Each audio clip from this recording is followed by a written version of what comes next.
Hello guys, welcome to my mini vlog. I hope हजुरहरू सन्चै हुनुहुन्छ। म पनि एकदम सन्चै छु नि। आज चाहिँ मेरो टास्कको डे 3। मैले चाहिँ 10 दिनसम्म लगातार day by day mini vlog हाल्नेछु।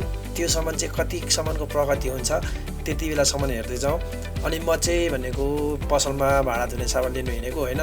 बर्खाको झरी एकदम पानी परेर छ, त्यही भएर छाता ओढिरहेको छु। खाना खाइसकेर चाहिँ अब भाडा धुने सामान चाहियो दिदीलाई, अनि सेरा भाडा धुने सामान चाहिँ लिनको लागि जाँदैछु। अनि म चाहिँ होइन पसल पनि आइपुगेँ। पसलमा आएर दाइलाई साबुन मागेको होइन। दाइ चाहिँ थोरै बिजी हुनुहुँदो रहेछ।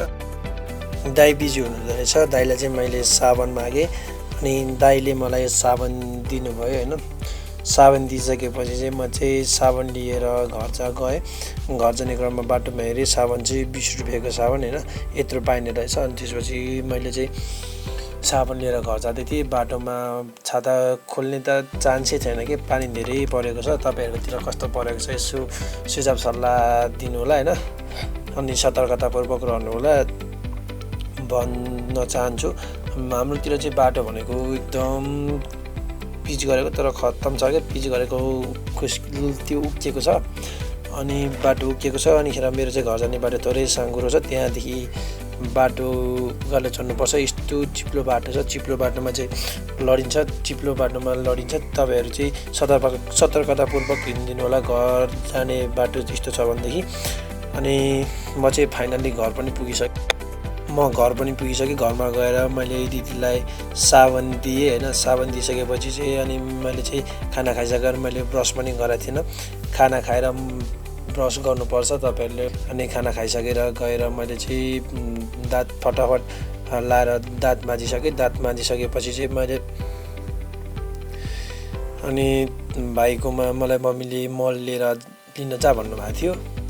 अनि दाँत माझिसकेर म चाहिँ भाइकोमा मल लिनुको लागि भाइलाई बोलाउन गएँ। भाइको घर जाने बाटो चाहिँ यता छ होइन। बाटो चाहिँ यस्तो छ। अनि म चाहिँ घर जाँदै थिएँ। घरमा चाहिँ मान्छे रहेनछ, ढोका लगाइराखेको रहेछ क्या। मान्छेको घरमा गएको ढोका लगाएको रहेछ। अनिखेर मैले एकछिन बोलाएँ, त्यो केटा आएन। त्यसपछि म चाहिँ घर जानु पऱ्यो भन्ने हिँडेको। ऊ चाहिँ पछाडि बाख्राको थलामा गएको रहेछ। अनि त्यसपछि त्यो र म चाहिँ भएर मल लिनुको लागि रेडी भयौँ। भाइ पनि आयो। त्यसपछि हामी दुईजना चाहिँ फटाफट लाएर मल लिनुको लागि उसले छाता रेडी पार्यो होइन। पानी धेरै परेको छ, त्यही भएर हामी चाहिँ दुईजनालाई छाता ओढेर सुई गयौँ होइन। अनि मल लिनु जाँदै थियौँ। बाटोमा गयौँ। अनि त्यसपछि हाम्रो चाहिँ भनेको उसलाई भिडियोमा आइहाल्नु गर्दैन भनेको उसले आइहाल्नु नि गरेन। त्यसपछि हामी गयौँ, सुई जान थाल्यौँ। अनि हाम्रो दिदीले पनि घरमा काम गर्दै हुनुहुँदो रहेछ भाँडा धुइसकेर। त्यसपछि अनि भाइ र म चाहिँ गयौँ। दुईजना भएर मल लिनुको लागि बाटो चिप्लो छ बिस्तारै आइज भन्दै हामी दुईजना चाहिँ मल लिने ठाउँमा जाँदै थियौँ।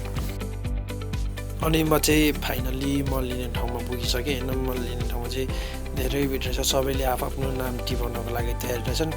अनि तपाईँहरूले चाहिँ सोच्नु होला कि किन मैले अगाडिको फ्रन्ट क्यामेराबाट मात्रै भिडियो बनाएँ भनेर होइन।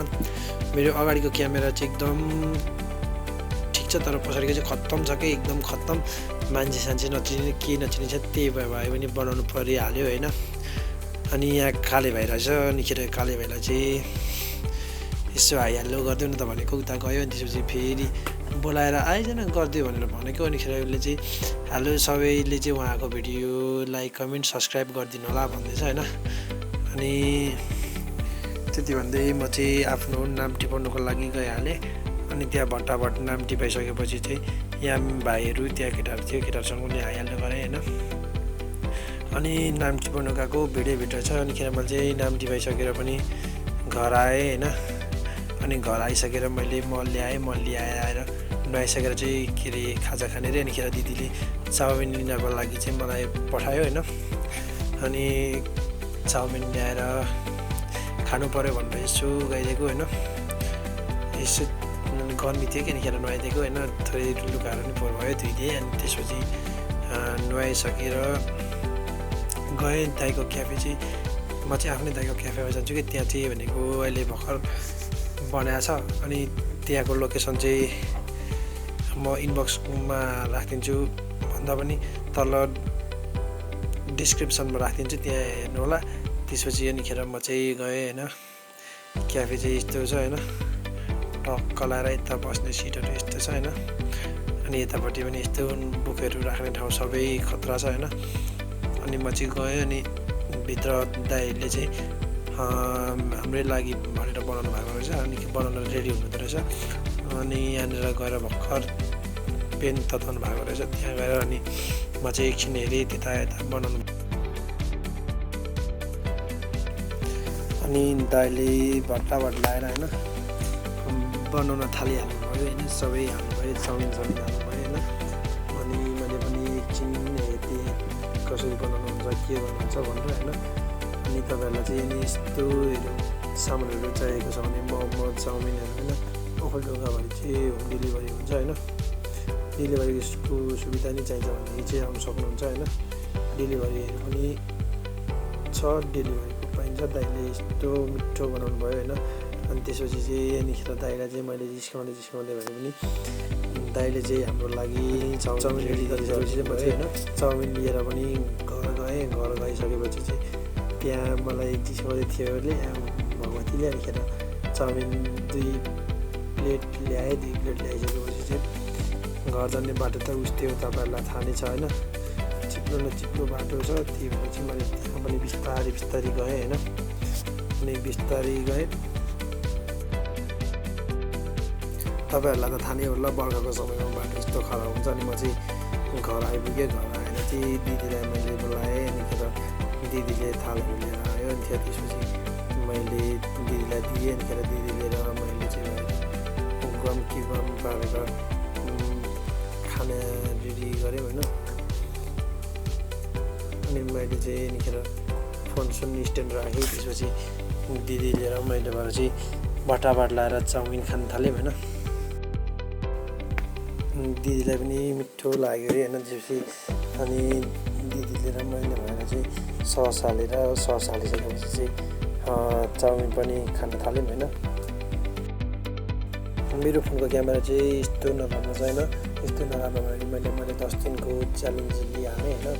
10 दिनको च्यालेन्ज कम्प्लिट गरिसकेर चाहिँ अनि भिडियोहरू अब होइन नयाँ फोन किन्यो भने बनाइन्छ अर्को फोनमा होइन।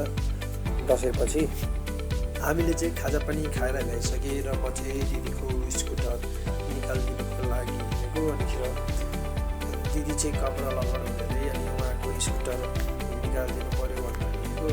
अनि दिदी चाहिँ लगभित्तामा काम गर्नुहुन्छ कि मानि भने म चाहिँ स्कुटर निकालिदिनुको लागि हिँडेको। हाम्रो स्कुटर चाहिँ यस्तो छ। अनि मैले चाहिँ स्कुटर पनि निकालिदिइसकेर आएँ। तर दिदीले चाहिँ हेलमेट ल्याउनु बिर्सनु भएछ। अनिखेर हेलमेट चाहिँ मैले पुऱ्याइदिएँ। हेलमेट पुऱ्याइदिएर फेरि म घर आएँ। किनभनेदेखि आजभोलि त हेलमेट लगाउनु पऱ्यो नि त। हेलमेट बिना त फेरि केही हुँदैन होइन। फेरि हेलमेट लगाएन लाइसेन्स भएन भने धेरै फाइन हुन्छ। अनि हेलमेट पुऱ्याइदिइसकेर चाहिँ म घर आएँ। अनि यति भन्दै आजको मेरो मिनी भ्लग यही अन्त्य गर्दै डे 4मा अनि बच्चाका साथ म बिदा हुन चाहन्छु। भोलिसम्मको लागि बाई बाई।